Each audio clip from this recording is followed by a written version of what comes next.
ప్రతిష్టాత్మక ధ్యాన్ చంద్ ఖేల్ రత్న అవార్డుల నామినేషన్స్ లో చోటు దక్కకపోవడంపై స్టార్ షూటర్ మను భాకర్ రెస్పాన్స్ ఇచ్చింది. నామినేషన్ ప్రక్రియలో తన వైపు నుంచి కూడా ఏదైనా పొరపాటు జరిగి ఉండొచ్చని అంగీకరించింది. దానిని పరిష్కరించుకునేందుకు ట్రై చేస్తున్నామని వెల్లడించింది. ఒక అథ్లెట్ గా దేశం కోసం ఆడడమే నా బాధ్యత. అవార్డులు కేవలం గుర్తింపునిస్తాయి, కానీ అవేమీ నా లక్ష్యాలు కాదు అని మను ఎక్స్ లో పోస్ట్ చేసింది.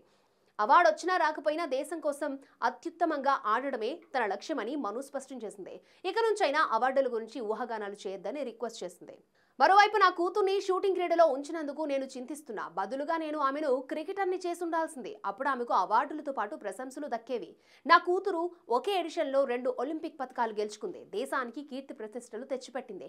నా బిడ్డ దేశం కోసం ఇంకా ఏం చేయాలని మీరు ఆశిస్తున్నారు అని మను భాకర్ తండ్రి మాట్లాడారు. అలాగే ఒకే ఒలింపిక్స్లో 2 మెడల్స్ సాధించిన మను ఎవరో కమిటీకి తెలీదా అని ఆమె కోచ్ జస్పాల్ రాణా క్వశ్చన్ చేశారు. అయితే ఖేల్ రత్న అవార్డుల తుది జాబితా ఇంకా ఖరారు కాలేదని సెంట్రల్ స్పోర్ట్స్ మినిస్ట్రీ వర్గాలు వెల్లడించాయి. తుది జాబితాలో మను పేరు ఉండే ఛాన్స్ ఉందని తెలిపాయి.